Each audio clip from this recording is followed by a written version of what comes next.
Hello दोस्तों, स्वागत है टॉप 10 क्लासेस पर। दोस्तों, जैसा कि हमारा एक सीरीज चल रहा था क्रैश कोर्स क्लास 12 का फिजिक्स के ऊपर, उसका ये दूसरा लेक्चर है, दूसरा वीडियो है। इस वीडियो में हम वहाँ से कंटिन्यू करेंगे जहाँ से पिछला लेक्चर हमारा ख़त्म हुआ था। तो चलिए, हम पिछले लेक्चर में यहाँ पर देख लिए थे कि आवेशों के मूलभूत गुण यानी उनके गुणधर्म, जिसमें से 2 गुणधर्म हम पढ़ चुके हैं। तीसरा गुणधर्म हमें पढ़ना है। 2 गुणधर्म यहाँ से आपको मैं रिवाइज करा देता हूँ कि आवेशों का कुछ गुणधर्म होता है। वो क्या गुणधर्म है, यहाँ पर देखिए कि सजाती आवेश एक दूसरे को प्रतिकर्षित करते हैं तथा विजातीय आवेश एक दूसरे को आकर्षित करते हैं। इसका क्या अर्थ है कि समान आवेश यानी एक पॉजिटिव है तो दूसरा भी पॉजिटिव होना चाहिए, तो या फिर एक नेगेटिव है तो दूसरा भी नेगेटिव होना चाहिए। दोनों क्या होगा, अगर पास में लेकर आएंगे तो एक दूसरे को प्रतिकर्षित करेंगे। लेकिन वहीं पर क्या होगा, विपरीत आवेश यानी एक पॉजिटिव एक नेगेटिव मिलेंगे तो वहाँ पर आकर्षण होगा, धड़ाधड़ आकर्षण होगा। तो ये बता रहा है। ठीक है, दूसरा है आपके सामने, आवेश को न तो बनाया जा सकता है और न ही नष्ट किया जा सकता है, बल्कि एक वस्तु से दूसरे वस्तु पर स्थानांतरित किया जा सकता है। इसे आवेश संरक्षण कहते हैं। इसका क्या मतलब, आप लोग ऊर्जा संरक्षण नियम पढ़े होंगे, उसी तरह से ये भी है कि आवेश को न तो बनाया जा सकता है और न ही नष्ट किया जा सकता है।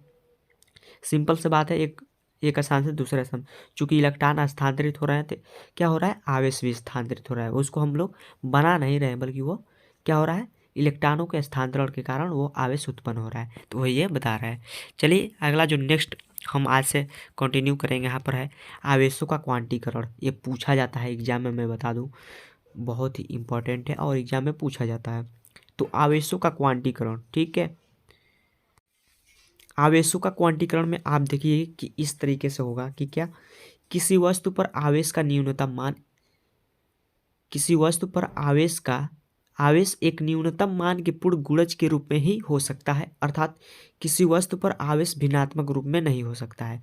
इसका क्या मतलब है कि जो आवेश का क्वांटीकरण है, इसका वो जो गुणधर्म है, इसमें यह आता है कि किसी वस्तु पर यदि आवेश है तो वह एक न्यूनतम मान के पूर्ण गुणज के रूप में ही हो सकता है, बल्कि वो भिन्नात्मक रूप में नहीं हो सकता है। इसका क्या मतलब है, यहाँ पर देखिए ये कह रहा है कि किसी वस्तु पर यह आवेश है तो जैसे 1 कूलम का होगा, 2 कूलम का होगा, ठीक है, हाफ में नहीं होगा, यानी 1/2 3/2 या यानी P/Q के रूप में क्या आवेश नहीं रहेगा। वो रहेगा तो सिंपल P के रूप में, यानी भिन्नात्मक रूप में नहीं रहेगा, अभिन्नात्मक रूप में रहेगा, पूर्ण गुणज के रूप में। और किसके गुणज के रूप में होगा, वो एक इलेक्ट्रॉन पर आवेश के पूर्ण गुणज के रूप में होगा। मैंने बताया कि क्वांटीकरण क्या होता है, Q बराबर होता है N E, ठीक है। इसे क्या कहते हैं, आवेशों का क्वांटीकरण। यही ये कह रहा है कि किसी वस्तु पर ये जो आवेश रहेगा Q, वो क्या होगा, एक न्यूनतम मान, आवेश के एक न्यूनतम मान जो कि एक इलेक्ट्रॉन पर आवेश होता है, उसे ही हम लोग कहते हैं आवेश का न्यूनतम मान के पूर्ण गुणज के रूप में। यानी ये जो n है ये गुणज है, एक इसका मान 1 हो सकता है, 2 हो सकता है, 3 हो सकता है, अनंत हो सकता है, ठीक है। तो यही ये बता रहा है कि आवेशों का क्वांटीकरण में क्या होता है, किसी वस्तु पर जो आवेश होगा वो क्या होगा, आवेश का एक न्यूनतम मान के पूर्ण गुणज के रूप में ही हो सकता है, अर्थात किसी वस्तु पर आवेश भिन्नात्मक रूप में नहीं हो सकता है, पूर्ण गुणज के रूप में हो सकता है। आशा करते हैं समझ में आ गया होगा। चलिए आगे चलते हैं। आगे हम लोग कुछ क्वेश्चन देखेंगे, ठीक है। तो क्वेश्चन में क्या है, आपके सामने सबसे पहला क्वेश्चन है कि एक धातु के गोले पर 2 × 10⁻⁹ कूलम का ऋण आवेश उपस्थित है, तो इस पर समान अवस्था में कितने इलेक्ट्रॉन अधिक या कम हुए। यानी ये पूछ रहा है कि एक धातु है, एक धातु का एक गोला है जिस पर क्या है, यहाँ पर देखिए धातु का एक गोला है जिस पर 2.10⁻⁹ कूलम का ऋण आवेश उपस्थित है, ठीक। और क्या बताना है, ये बताना है कि उस पर कितने इलेक्ट्रॉन अधिक है या कम है, ठीक है। चूंकि ऋण आवेश है तो यहाँ पर क्या होगा, इलेक्ट्रॉनों की अधिकता होगी, यानी इलेक्ट्रॉन अतिरिक्त आ जाएंगे, तो यानी इलेक्ट्रॉन अधिक होंगे, कम नहीं होंगे, ठीक है। ये कह रहा है कि एक गोला है, उस पर इतना आवेश है, कितना है, इतना। तो ये क्या पूछ रहा है, इलेक्ट्रॉन है, नंबर ऑफ इलेक्ट्रॉन पूछ रहा है, ठीक है। वही क्वांटीकरण वाला सूत्र लगाएंगे, क्वांटम वाला, Q बराबर NE। Q का मान हमें दिया है और E हमें पता है, इलेक्ट्रॉन पर एक आवेश यानी न्यूनतम मान जो होता है 1.6 × 10⁻⁹ कूलम होता है, ठीक है। तो नंबर ऑफ इलेक्ट्रॉन पूछ रहा है, कितने इलेक्ट्रॉन अधिक होंगे। तो चलिए लगाते हैं फटाफट। तो यहाँ पर देखिए क्यू बराबर कितना दिए 2.10⁻⁹ कूलम और हमें एन निकालना है और ई का मान कितना है 1.6 इंटू 10⁻⁻, यहाँ पर सॉरी यहाँ पर देखिए, यहाँ पर देखते हैं कि क्यू का मान हम लोग रख देते हैं यहाँ पर कितना है 2 इंटू 10⁻⁹ इक्वल्स टू कितना होगा एन, ये हो जाएगा 1.6 इंटू 10⁻⁻19। ठीक है। अब यहाँ पर देखिए एन को इधर ले आइए, एन को इधर लाएंगे तो क्या होगा 1.6 इंटू 10⁻19 क्या किधर चला जाएगा, इधर यहाँ पर चला जाएगा इसके ओर और ये बटे के रूप में चला जाएगा। ठीक है। तो चलिए देखते हैं बटे के रूप में। यहाँ पर देखिए, यहाँ पर तो जो एन होगा वो एन इक्वल्स टू कितना हो जाएगा 2.2 इंटू 10⁻⁻9 और नीचे 1.6 इंटू 10⁻⁻19। ठीक है। 9 से 9 कट जाएगा, 9 से 9 कट जाएगा। ठीक। यहाँ पर 10 बचेगा, 10 चला जाएगा ऊपर, वहाँ ऊपर से जाएगा तो पॉजिटिव हो जाएगा। ठीक। यहाँ पर देखिए कितना होता है,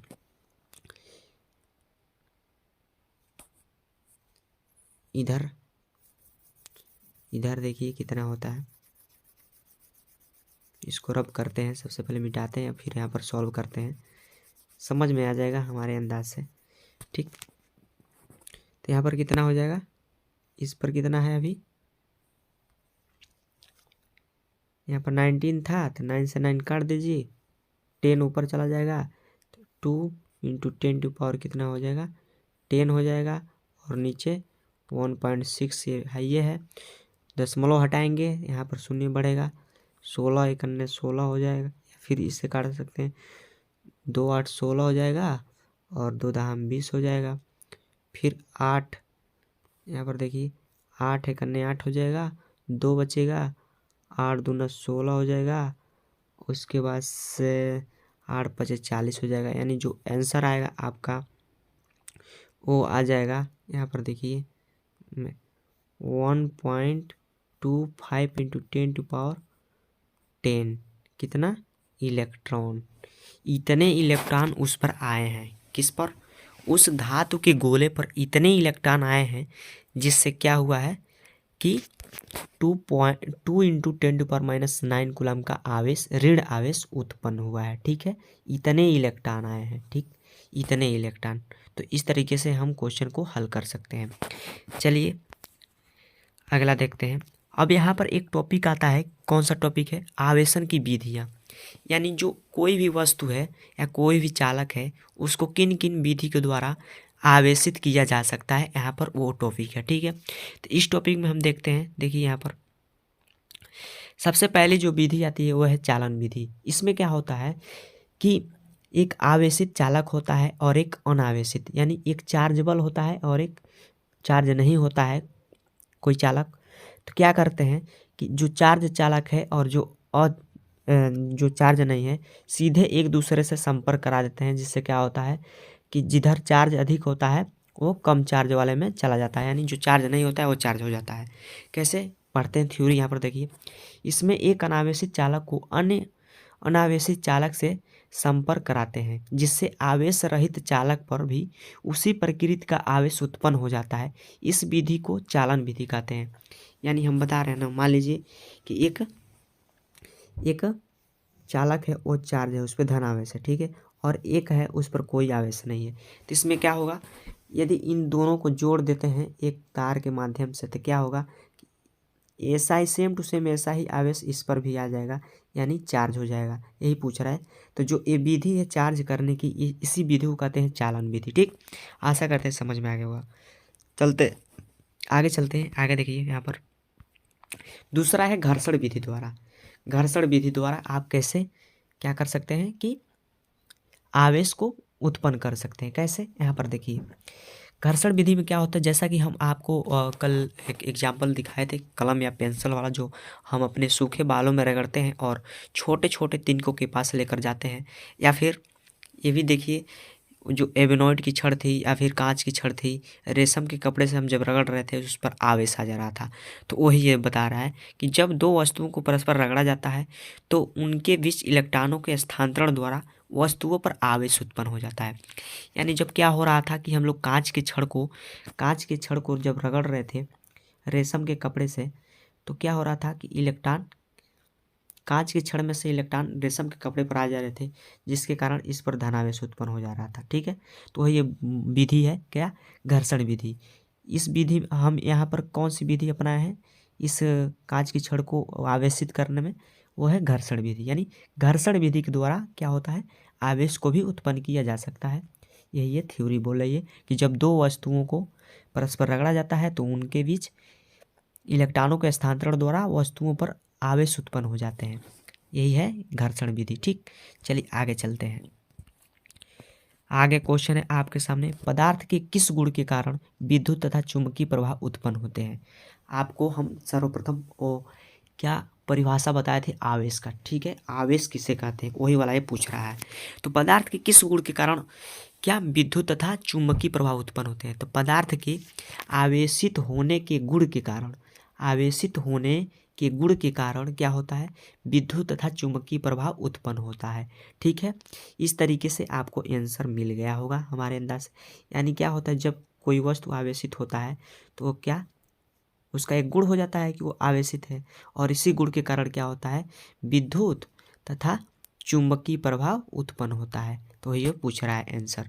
ठीक है, तो आप दे सकते हैं आसानी से। अगर मेरे पढ़ाए पहले वीडियो को आप देख लिए होंगे तो आप यहाँ पर आसानी से आंसर दे सकते हैं। चलिए दूसरा क्वेश्चन है आपके सामने, कितने इलेक्ट्रॉन की उपस्थिति से एक कूलम्ब आवेश उत्पन्न होता है। ये भी आपको हम बता दिए थे,